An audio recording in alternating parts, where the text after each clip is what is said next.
Hey everyone, and welcome back to the Coco Nomad channel where I talk about location and financial independence. I share tools, tips, and tricks that help you make a living and a life. And in this episode, I wanted to dive into some of the specifics of my own fire journey. And that is at the beginning, starting with the target. Like, how do I know when I've reached this sort of financial independence, retire early phase? And you need to be able to calculate your fire number. So I'm going to share with you how I'm looking at fire, how I'm calculating my own fire number, and the type of fire that I'm actually pursuing and why. So let's go ahead and dive in. Now, for people who aren't familiar with fire, basically it just means financial independence, retire early. And it's a big movement. There are lots of people at various ages pursuing it. Lots of people are very young. There are people like me who are a bit older, maybe even people older than me. I'm not really sure. The idea, though, is that we all have our own path. We all are trying to pursue this financial independence, retire early.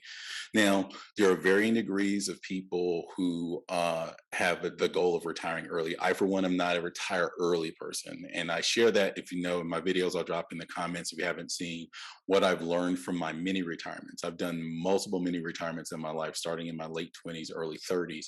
And so for me, it's not really an issue about trying to retire early and stopping work to pursue other things, hanging out and enjoying life and going to the beach and things, because I've already done that.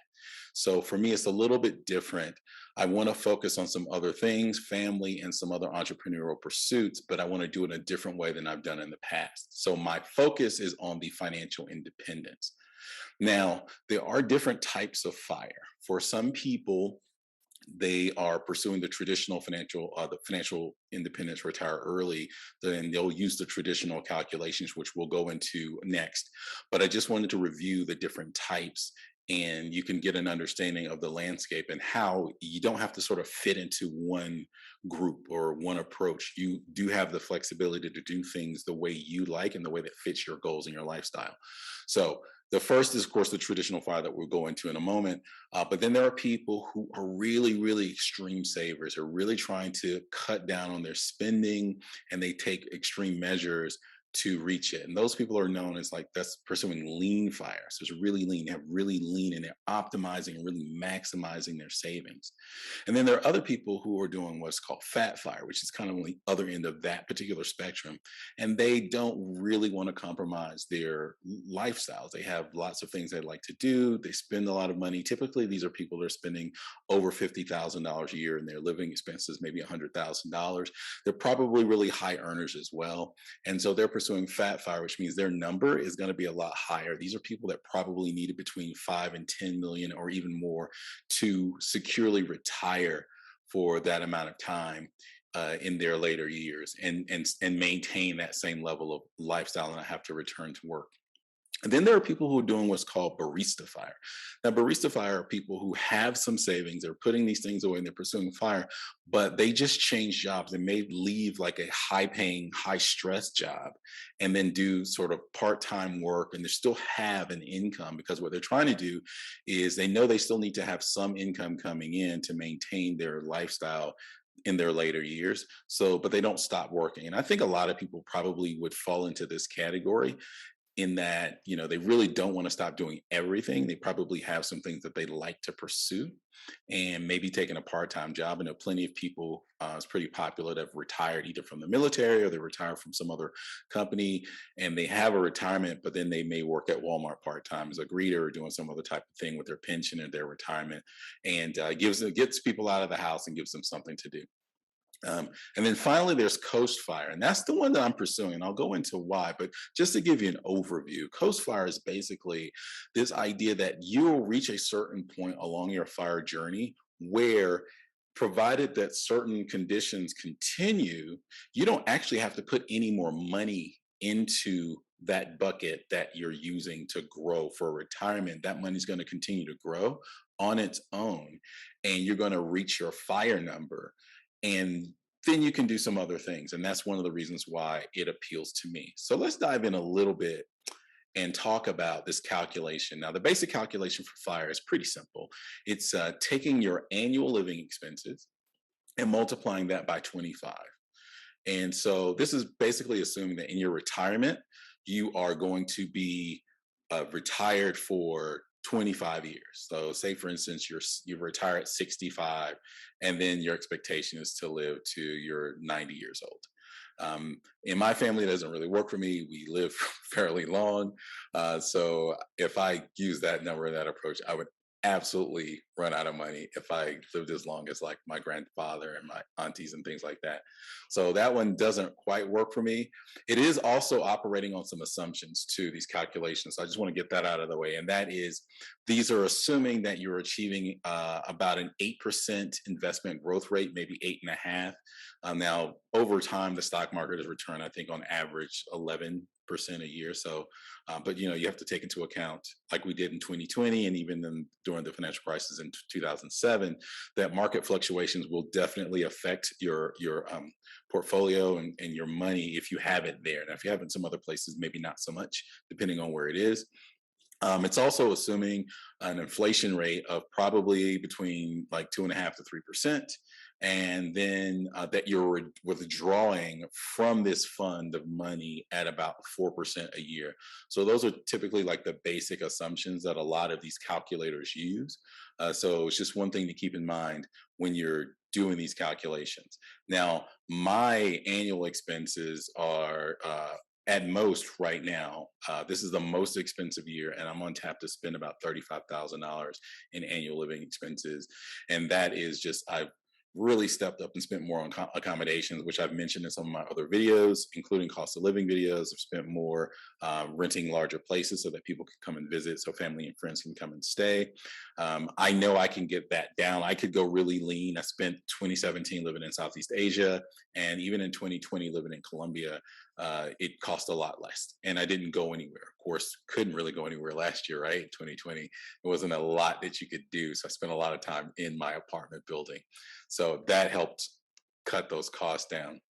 So using that number with the basic fire calculation of $35,000, though, my fire number is $875,000. And for a lot of people, that can seem like a very big number, very intimidating, especially if you're trying to achieve this in a short amount of time. It really puts a lot of pressure on your earning and your savings. And I think that's one of the things that turns a lot of people off to this fire movement. It's like, I don't really want to just like eat, beans and rice and cut everything down and cut out all my Netflix and all these subscriptions things and pare down and like really, really be extreme and do that for a while. Some people can do it. I mean, some people are all in and some people aren't. So one of the reasons why I looked at Coast Fire is because it didn't require me to do that. So I'm looking at, let's say, the 875,000 to me is an intimidating number. And I also recognize the other things that make Coast appealing to me, and that is that life constantly changes. I'm well aware for myself that in about 3 years, I'm probably going to have like 2 kids and a dog. And it's going to be my living expenses, while they may be the same, but it's going to be oriented a little bit differently. I won't be spending as much money like eating out at restaurants and doing the travel thing as much. And even if I do, I'll have to like, temper that by being in certain places that just have lower cost of living. But then there are other costs. So I'm doing the best I can to sort of alleviate that in the short term. And again, I have no plans to retire. Even with the kids and the dog, I'll be working, I'll have business things going on. And so for me, I really look at this Coast Fire as a risk mitigation strategy. It's for me to get to this other intermediate number that I can reach in a short term so that my money can continue to grow without additional contributions. So that even as I'm working continually and taking care of family, I'm not depending on that additional, I don't have to depend on adding additional contributions to make sure I hit my fire number, because that fire number is really for me. Kids and everything, unless they're grown and they're out of the house and they do their own thing, I'm not looking to depend on them, and I want to make sure that I'm still financially stable. So this gives me that flexibility, and that's the thing I like about this Coast Fire approach. It takes the financial weight off my back, so I can do the work up front right now, put myself into a position where if I want to focus, and for the first few years, I probably will be incredibly focused and spending most of my time just with the kids, right? And then I can have some additional streams of income if I'm going to do that, and like don't have to pursue like a high intensity, high stress job or anything like that.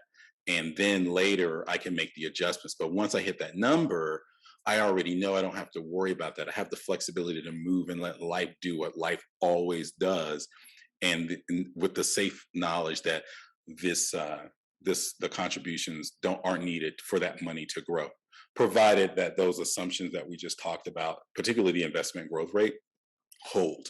And I'll talk about some of the ways I plan on attacking that a little bit later. So if we go into calculating Coast Fire, then we can see that for me, the basic calculation is you take that fire number, that 875, and then we divide it by a formula, the calculation of one plus our rate of return, which we decided is going to be the 8.5%, um, exponentially over the time, which is for me, I don't plan to retire early, so I can use like 20 years in terms of getting to that number, which basically, if you do that on paper, which I've done, the number doesn't really come out the way I think it should, because I don't think it takes into account the rate of return and those things. But there is a calculator that I use on, I think it's called Smart Assets, and I'll link that in the description as well. And I came up with the Coast Fire number of $241,000, which is far less intimidating than $875,000, right? That number looks like a number that I can reach. And for me, I think it's reachable in 4 years. And that's my goal. My goal is to hit that number. It's actually to hit it in three. But conservatively speaking, based on some very conservative assumptions, I think I can reach it in 4 years. So it gives me 3 to 4 years of, again, giving myself room for life to happen, because things can happen, to hit that number. And then once I hit that number, then I can feel comfortable knowing that my long-term retirement, my long-term plans are taken care of and I'm okay. Because as I may have mentioned before in other videos, if you've been heard, I'm a late bloomer. So I'm starting from almost like nothing. I started just like from scratch this year, putting money in again into the market, trying to grow it. So, how can I make that happen and ensure that that happens in terms of this 3 to 4 year target? Um, and this is where I use the accelerants, what I call accelerants, to fire. You know, it's a pun, yeah, because that's what I do. I'm being prepared for the dag jokes that are coming. Like, I got to get them loaded up. So, with in terms of the accelerants, what I'm working on are additional income streams. I'm working on building about 7 streams of income in the next year, in 2022. And I have varying degrees of income coming in, but I'm continually working on each of those to get the balls rolling. Now, some of them are like full-time job, which I do have, and then some part-time consulting work, which I currently do. So those are already in place. And then things like investment income, and then I have some other things that I've been working on to try to grow, including this YouTube channel. So while we're here, go ahead and click the like button and subscribe. It really helps my channel. This channel is very young. I really would like to grow it and share this type of information and talk about these topics around financial independence, location independence, remote work, travel. This is my life. I love it. I've been doing it now for 6 years internationally, 11 years overall. And I just realized I'm in my wheelhouse and I just want to share it. I just want to share, like, you can do it too. And we can just talk about the ways in which we can make these things happen for ourselves. So, in addition to the income streams, I am really big right now. I've been learning a lot about options trading. It's something that I never did before. It's something that I would just buy index funds, ETFs, sometimes single stocks, like a company like Apple, of course, because, I'm an iOS developer, so I work on the Apple platform. So I have a lot of confidence that that company's going to be around. If they all of a sudden just disappear, I got a lot of problems. I've got a lot of problems in a couple of streams, right? So, so I do have confidence in the company and the products. I use them, and so that's part of my strategy. But options trading is new. This is a new type of thing. I've heard so many horror stories about people doing options trading and getting ahead of themselves and getting greedy and trying to make too much money and taking all of these risks. So I really stayed away from it. But then I started learning about additional strategies that you can use that really mitigate the risk. And I'm all about risk mitigation. I'm not a person that really needs to take a lot of chances with my life or my money. Done enough of that in my youth. So for me, moving forward, it's about trying to make sure that I can keep, these things within these bounds where I can have more certainty. I mean, there's no absolute certainty, but more certainty that I'm going to get a positive outcome. And what I found is an options trading strategy called the wheel, and it appealed to me a lot because it ties closely to a lot of other things that I like and that I do, and I could just see it. It made sense to me. I mean, some other strategies might make sense for other people. This one just really spoke. It stood out to me. I'm like, I know what that is. It looks exactly like this other thing that I love doing, and so that it made a lot of sense. And then finally, the accelerant, the third accelerant in this case is geo arbitrage. Now, I live internationally. I haven't lived in the U.S. Full time in 6 years. I do go back and visit occasionally. I had a house there that I converted into a rental years ago, and but I do occasionally go back to visit friends and family.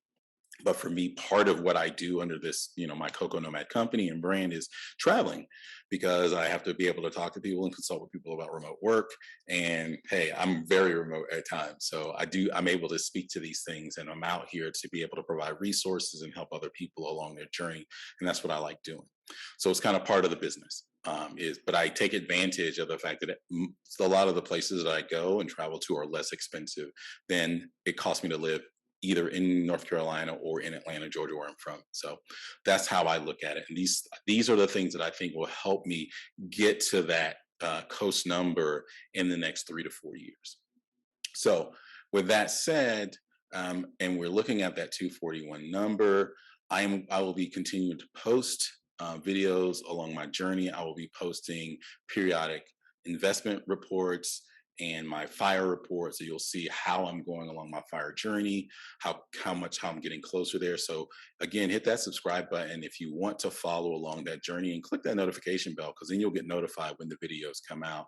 As always, I absolutely appreciate your support. If you have any questions or comments, please drop them below. And again, you will see some links in the description that are to some of these other videos where I've gone into more detail about my streams of income or accelerating my journey to fire. So love to have you along with it. I'm super excited about this.